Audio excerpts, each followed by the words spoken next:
पाहताय महाराष्ट्रातील सर्वात जलद news network Maharashtra police news 24। सभापती वैकुंठ पाटील यांची पूरग्रस्त सोनखार गावाची पाहणी। पेन तालुक्यातील सोनखार, दादर, कळवे, जोहे, तांबडशेत, हमरापूर या ठिकाणी पाहणी करण्यासाठी रायगड जिल्हा सभापती वैकुंठ शेठ पाटील यांच्यासह तहसीलदार तानाजी शेजाळ, कृषी अधिकारी सागर वाडकर यांनी संपूर्ण भागाची पाहणी केली व झालेल्या नुकसानाची तातडीने पंचनामे करून त्यांना भरपाई मिळावे याकरिता वैकुंठ शेठ पाटील यांनी सर्व अधिकाऱ्यांना आदेश दिले व झालेले नुकसानाचे पंचनामे करून तातडीने नुकसान भरपाई मिळाली पाहिजे।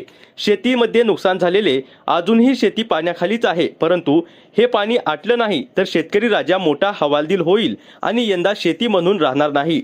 याचे तातडीने पंचनामे व्हावे व नुकसान भरपाई मिळाली पाहिजे। पुराच्या पाण्यामुळे जनजीवन सर्व विस्कळीत झालं होतं। अनेक लोकांना सरपंच, ग्रामस्थांनी होड्यांनी घरातून बाहेर काढले। अनेक घराचे नुकसान झाले, सामानाची नासाडी झाली।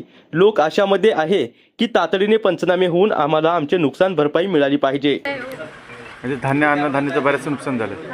अन्नधान्याचं बरेच नुकसान झालं। पाणी किती शिरलं होतं तरी पण? अक्षरशः आमचं संसार उद्ध्वस्त झाले खरंच सांगते। आणि लास्ट ऑफ घराचं नुकसान आमचं होतं बघा। तलाव तिकडं पण तलाव आहे, ती पण वरती सर्व गेलेली।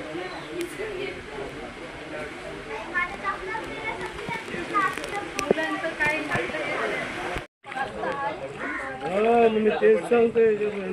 मावशी, पाणी शिरलं होतं का घरात? पाणी शिरलं होतं?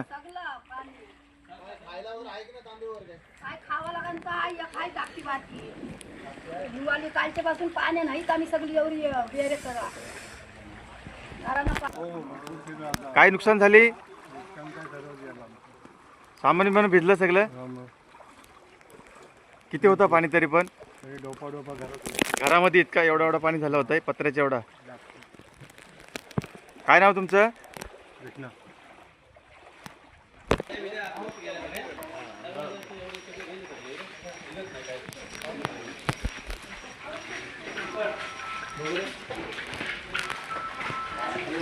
सगळं सामान मग टोटल हे केलं। ठीक आहे सरपंच साहेब, चला पंचनामे करून घ्या। नाही चालेल। हां, लगेच सगळ्यांच्या आज उद्या जर मिळाली ना तर उद्यापासून आपण करून देऊ। चालेल, ठीक आहे। बँक अकाउंट आणि आधार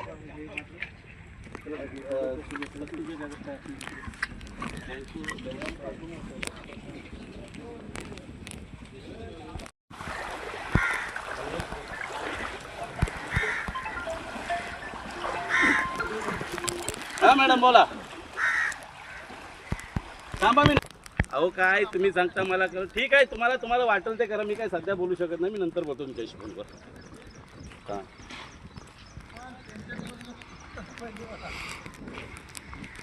अहो काय आहे, पर्याय नाही आम्हाला एस टी शिवाय। जाता येईल नाही?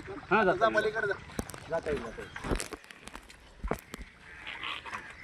दादा सरपंच साहेब, गावाची मध्ये तुम्ही पाहणी करायला आलात, तहसीलदार साहेब आलेत आणि माननीय सभापती साहेब आपण आलेले आहेत।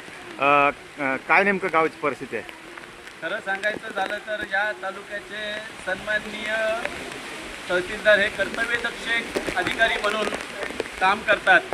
तसेच रायगड जिल्हा परिषदेत ज्यांचा डंका वाजतो ते कृषी सभापती सन्माननीय वैकुंठ शेठ पाटील हे सातत्याने, तहसीलदार साहेब आणि वैकुंठ शेठ पाटील हे सातत्याने 5 दिवस माझ्या संपर्कात होते।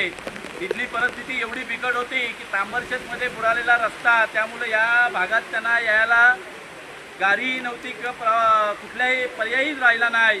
परंतु मी सरपंच या नात्याने ग्रामपंचायतचे सर्व सदस्य आणि सोनखार उन्होळीच्या सर्व ग्रामस्थांनी आम्ही कमीत कमी 10 ते 15 होड्या टाकल्या या पाण्यात आणि ज्या लोकांना रेस्क्यू करायचं होतं त्या लोकांना रेस्क्यू केलं आणि पूर्णपणे त्या लोकांना वाचवलेलं आहे।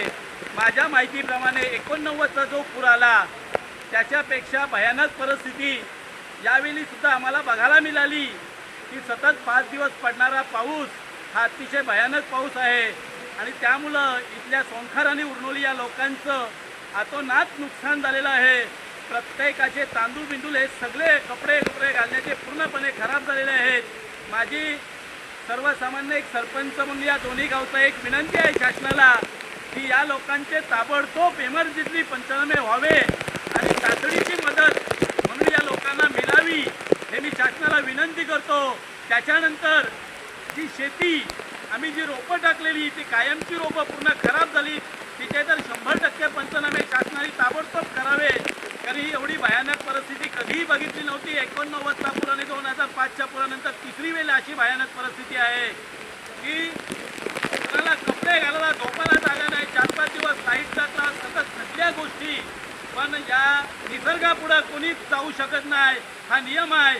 म्हणून माझी शासनाला सन्माननीय या महाराष्ट्राचे मुख्यमंत्री देवेंद्र फडणवीस साहेबांना, या जिल्ह्याचे कलेक्टर साहेबांना, सन्माननीय तहसीलदार साहेब, प्रांत साहेब आणि या तालुक्याचे आमदार साहेब, खासदार साहेब, या सर्वांना माझी विनंती आहे की जी काय मदत आहे, जे काही पंचनामे आहेत ते तातडीने करावे. या सर्व हमरापूर विभागाचे सोनखार उन्होलीची अतिशय दयनीय परिस्थिती लक्षात घेऊन तातडीने यांना मदत करावी अशी माझी विनंती आहे. आणि खरोखर लोकांची आज परिस्थिती बिकट आहे. सभापती महोदय, आपण आज सोनखार या ठिकाणी पाहणी केली, काय परिस्थिती आहे? परिस्थिती अत्यंत बिकट आणि भयानक अशी परिस्थिती आहे आणि पूर्णपणे शेतीचं नुकसान झालं आहे. शेततळ्यांचं सुद्धा 100% नुकसान झालं आहे. शेतीचं 100% नुकसान झालं आहे. काही घरांना तडा गेले आहेत. त्या ठिकाणी 5-5, 7-7, 8-8 फूट पाणी घरांमध्ये शिरलेलं आहे. खरं म्हटलं तर आपण बघितलं की पाताळगंगा आणि खोपोलीपासून जे येणारं पूर्णपणे पाणी आहे, ते पाणी या सोनखार, रावे, दादर, कळवे, जोहे, उरनोडी या सगळ्या गावांना याचा पूर्ण हमरापूर भागाला याचा फटका बसतो. आणि त्याच्यामुळे अत्यंत मोठा असा पूर आहे. त्या पुरामध्ये जीवितहानी नाही, परंतु वित्तहानी खूप मोठ्या प्रमाणात झालेली आहे. शासकीय यंत्रणा आली होती तुमच्याबरोबर, काय आदेश दिलेत त्यांना? पंचनाम्यांचे आदेश दिले आहेत.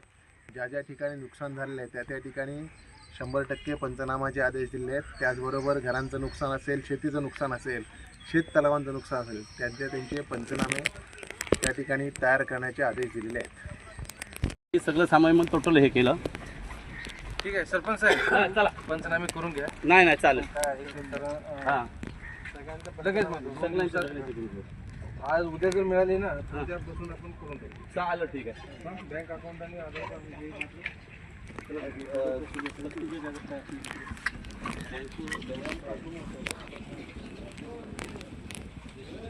महाराष्ट्र पोलीस न्यूज 24 साठी रायगड जिल्हा उपसंपादक संजय गायकवाड.